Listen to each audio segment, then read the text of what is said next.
Earlier, I spoke with Michael Czinkota, a former official in both the Reagan and Bush administrations back in the 1980s. He's a professor at Georgetown University's Business School.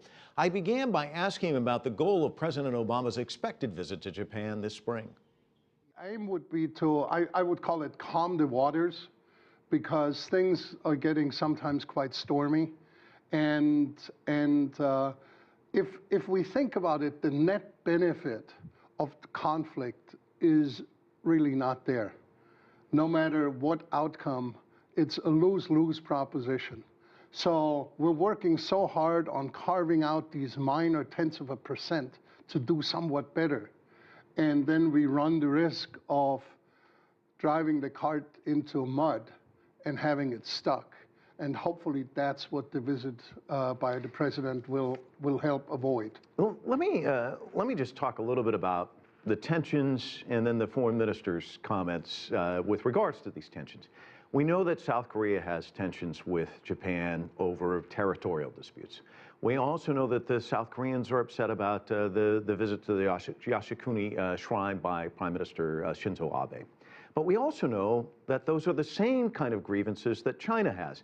And yet I want to talk about tone, because after the meeting he said about South Korea, we're going to make tenacious efforts for a cooperative relationship with South Korea.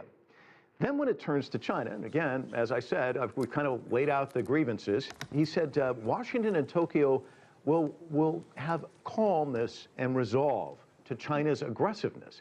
The tone, entirely different. And you know, these messages are sent, they're also received, and one would imagine that the Chinese would not be very happy with this message. What about that tone and striking the correct balance? I think China knows that it is the Middle Kingdom, it is the key player, shall we say, in the area. Let me ask you about this visit to the shrine. How did that damage U.S.-Japanese relations? Because obviously the United States is probably not very happy that he made that journey. It isn't happy, but as we know, Prime Minister Abe has said that he sees this as consolidating the disgust against war and consolidating the respect for the dead. It's obviously a real Japanese thing that is seen very different by outsiders. But we have that in a lot of policy areas. Just think about hunting of seals or hunting of whales, where just very important cultural differences come to bear.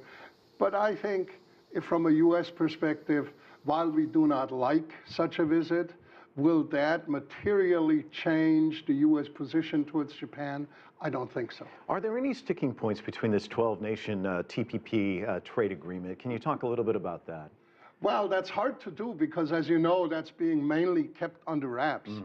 And the idea is, of course, if we were to make this a very transparent process, then everybody would come in and immediately would tell us how to Christmas tree ornament the heck out of this, and probably nothing would happen.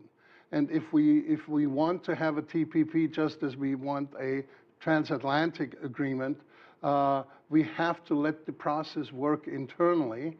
And we only see sort of the little peaks where individuals say we've got to have this or we cannot have that. But the truth is, of course, we've agreed, we meaning all the parties, have agreed that everything's on the table.